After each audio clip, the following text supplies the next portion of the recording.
ভালো আছেন আপনারা? খুব দেখে খুব ভালো লাগলো যে আপনারা এই ধর্মীয় অনুষ্ঠানে যে প্রচার দল ইতিমধ্যে আপনাদের সামনে প্রচার অভিযান চালানো, আপনারা আন্তরিকতার সাথে সেটাকে গ্রহণ করছিলেন। এটা খুবই ভালো দিক যে ধর্মাচার আমরা অনুসরণ করব। আমি আপনাদের সামনে শুধু দোয়া এবং আশীর্বাদ নেওয়ার জন্য এসেছি। আপনারা জানেন বাংলাদেশ জামাত ইসলামী এদেশে সাম্প্রদায়িক সম্প্রীতির একটি দল।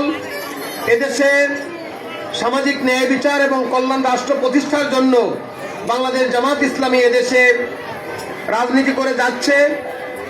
এই রাজনীতির সাথে আপনারা অনেকেই জড়িত আছেন।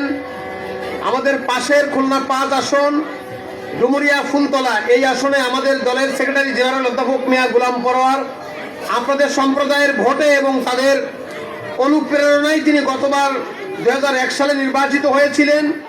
এবারও তারা তার পক্ষে আছে।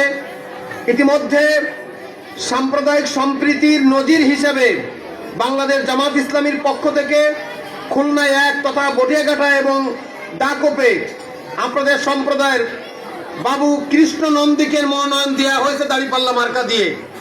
অর্থাৎ জাতি ধর্ম বর্ণ নির্বিশেষে মানুষ জামাত ইসলামী করতে পারে এবং জামাত ইসলামীর রাজনীতি করে জামাত ইসলামীর পক্ষে সংসদ নির্বাচন করে সংসদ সদস্য হিসেবে পার্লামেন্টে ভূমিকা রাখতে পারবে।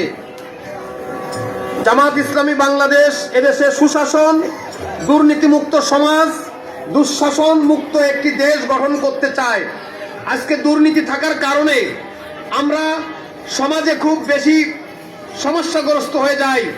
আমাদের সমাজে যেখানে যাবেন, এই যে আমরা বিভিন্ন জায়গাতে ধর্মীয় অনুষ্ঠান করি, মন্দিরের নামে যদি 1 টন চাল বরাদ্দ হয় তখন অফিসকে 5,000 টাকা ঘুষ দিতে হয়।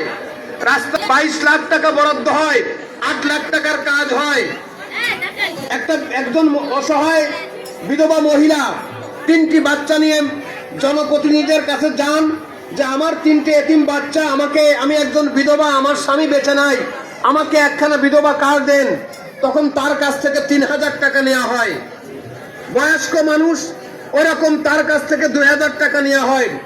এতিমের 30 কেজি চালের কাজ 3,000 টাকা ঘুষ দিতে হয়।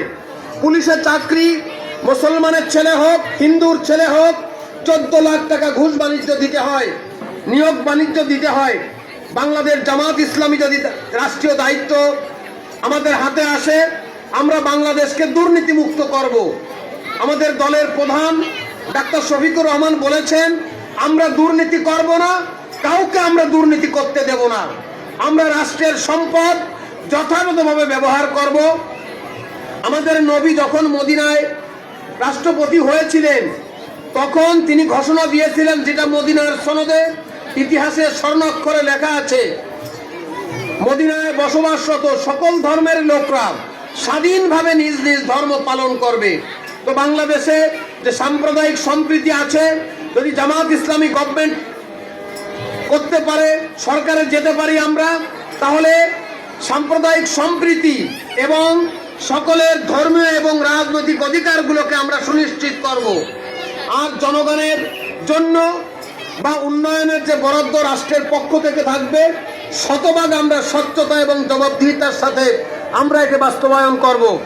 আমরা সকলের কাছে সেই মেসেজটা পৌঁছে দিলাম, কারণ অকল্যাণ, অমঙ্গল, দুর্নীতি, দুঃশাসন সকল ধর্মের লোকের জন্য অমঙ্গল। আমরা চাই দেশের মঙ্গল, দেশের কল্যাণ।